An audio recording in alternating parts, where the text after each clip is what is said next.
तो देखिए, record room से चोरी और लैंड रिकॉर्ड में छेड़छाड़ मामले में जांच एजेंसियों की नजर कुमुद रंजन पर टिकी है। रिकॉर्ड रूम का सबसे पुराना क्लर्क है कुमुद रंजन।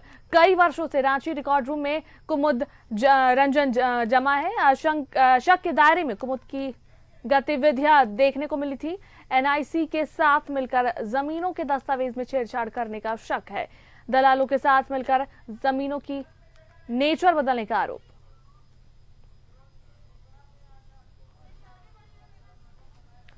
अब अगली खबर की ओर बढ़ते हैं। लैंड स्कैम के जरिए मनी लॉन्ड्रिंग के आरोपी पूर्व मुख्यमंत्री हेमंत सोरेन ने रांची पीएमएलए की विशेष कोर्ट में याचिका दाखिल की है। याचिका में उन्होंने कोर्ट से यह आग्रह किया है कि उन्हें अपने चाचा के अंतिम संस्कार में शामिल होने की अनुमति दी जाए। इसके साथ ही उन्होंने कोर्ट से 13 दिनों की अंतरिम बेल मांगी है। कोर्ट ने सुनवाई के बाद फैसला सुरक्षित रख लिया है। बता दें कि सुबह जेएमएम सुप्रीमो शिबू सोरेन के बड़े भाई राजा राम सोरेन नहीं रहे। उम्र के आखिरी पड़ाव में बीमारी से लड़ते हुए आज उनकी मृत्यु हो गई। राजा राम सोरेन रांची में ही रहते थे।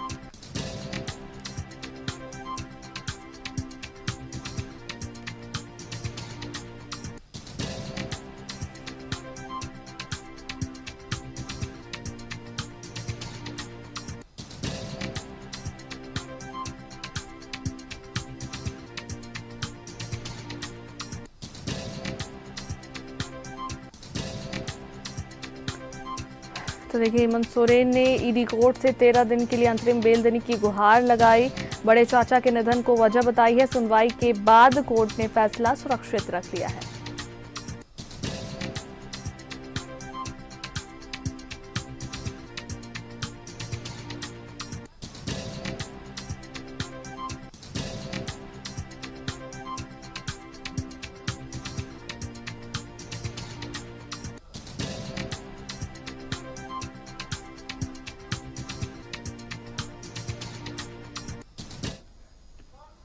और इस पर अधिक बातचीत के लिए हमारे संवाददाता दीपक जुड़े हमारे साथ, सीधा उनका रुख करते हैं। दीपक, देखिए, 13 दिनों के अंतरिम बेल की जो गुहार हेमंत सोरेन ने ईडी को से लगाई और कोर्ट में जो है इसकी सुनवाई भी हो गई है। फैसला सुरक्षित रखा जा चुका है। फिलहाल क्या कुछ अपडेट है? जी बिल्कुल, देखिए, जमीन घोटाला मामले में पूर्व मुख्यमंत्री हेमंत सोरेन को बीते 31 जनवरी को पूछताछ के बाद ईडी ने गिरफ्तार किया और गिरफ्तारी करने के बाद 13 दिनों तक रिमांड पर लेकर पूछताछ की और उसके बाद जब पीएमएलए की कोर्ट में पेश करके उन्हें न्यायिक हिरासत में जेल भेजा गया है, तब से वो न्यायिक हिरासत में जेल में बंद है। आज जो खबरें सुबह निकल कर आई कि पूर्व मुख्यमंत्री हेमंत सोरेन के बड़े पिताजी राजा राम सोरेन का निधन हो गया है और उनका निधन होने के बाद उनका अंतिम संस्कार किया जाना है। अंतिम संस्कार के बाद जो क्रियाक्रम होगा, उस अंतिम संस्कार और क्रियाक्रम में शामिल होने के लिए पूर्व मुख्यमंत्री हेमंत सोरेन ने अंतरिम जमानत की याचिका जो है पीएमएलए की विशेष कोर्ट में दाखिल की है और उस याचिका पर दोनों पक्षों को ये ओर से बहस पूरी हो गई है। फैसला को सुरक्षित रख लिया गया है और अब देखना होगा कि पीएमएलए की विशेष अदालत जब अपना फैसला सुनाती है तब क्या फैसला सुनाती है। क्या पूर्व मुख्यमंत्री हेमंत सोरेन को अपने बड़े पिताजी के अंतिम संस्कार और क्रियाक्रम में शामिल होने की अनुमति मिलती भी है या नहीं मिलती है।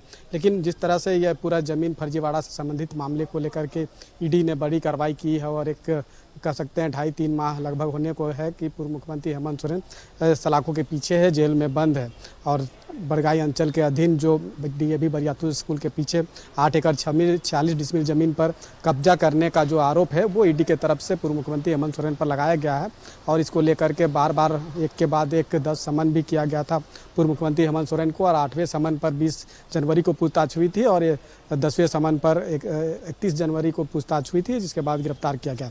तो इस पूरे मामले को लेकर के जिस तरह से ईडी की जांच और कार्रवाई निरंतर आगे बढ़ रही है और कई अहम जो जानकारी ईडी को मिल रहा है, चौंकाने वाले खुलासे भी हो रहे हैं।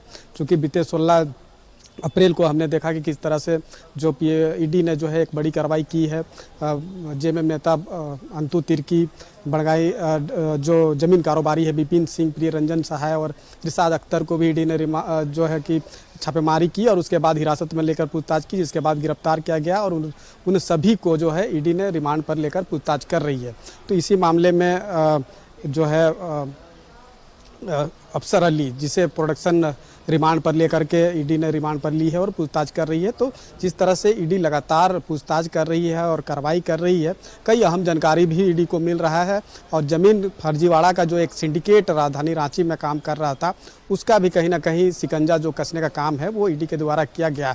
लेकिन सबसे अहम बात है कि ज़मीन की जो फर्जीवाड़ा जो बड़े पैमाने पर हुई है, उसमें कुछ लोगों का जो सिंडिकेट है उसका जाल बहुत बड़े पैमाने पे फैला हुआ था। जिस तरह से हमने देखा कि जब 13 और 14 अप्रैल 2023 को ईडी ने बड़ी कार्रवाई की थी सेना की कब्जे वाली ज़मीन की फर्जीवाड़ा को लेकर, और उसमें जब जांच हुई, उस पर कार्रवाई हुई, तो कहीं ना कहीं वो चेसायर होम स्थित 1 एकड़ ज़मीन का फर्जीवाड़ा का मामला सामने आया। और उसके बाद डीएवी स्कूल के पीछे 8 एकड़ 46 डिसमिल ज़मीन का फर्जीवाड़ा का मामला सामने आया। और अभी जो हाल में जो एक खबरें निकल कर आ रही है, जो ईडी को जानकारी मिला है कि रिम्स के पीछे एक बड़ा भूखंड का प्रकृति को बदल करके फर्जी दस्तावेज के आधार पर खरीद बिक्री की गई है। तो कुछ लोग जो है उस सिंडिकेट में सक्रिय है और सभी जो मामले सामने आए हैं उसमें उनकी संलिप्तता जो है वो पाई जा रही है। तो कहीं ना कहीं इस मामले को लेकर ईडी गंभीरता से जांच कर रही है, कार्रवाई कर रही है। लेकिन आज की सबसे बड़ी खबर यही है कि पूर्व मुख्यमंत्री हेमंत सोरेन पीएमएलए की विशेष अदालत में अंतरिम जमानत की याचिका दाखिल की है, जिसमें उन्होंने हवाला दिया है कि उनके बड़े पिताजी का देहांत आज हुआ है और उसके अंतिम संस्कार और क्रियाक्रम में शामिल होने की इजाज़त मांगी गई है। अब उस याचिका पे जब सुनवाई पूरी हो गई है, पीएमएलए की विशेष अदालत ने फैसला सुरक्षित रख लिया है, तो अब अदालत का क्या फैसला आता है, क्या पूर्व मुख्यमंत्री हेमंत सोरेन को अपने बड़े पिताजी के अंतिम संस्कार और क्रियाक्रम में शामिल होने का अवसर या मौका मिलता है या नहीं मिलता है, इसके लिए तो जब अदालत का फैसला आएगा उसके लिए फिलहाल इंतजार करना पड़ेगा। जी चलिए, बहुत बहुत धन्यवाद दीपक तमाम जानकारियों के लिए।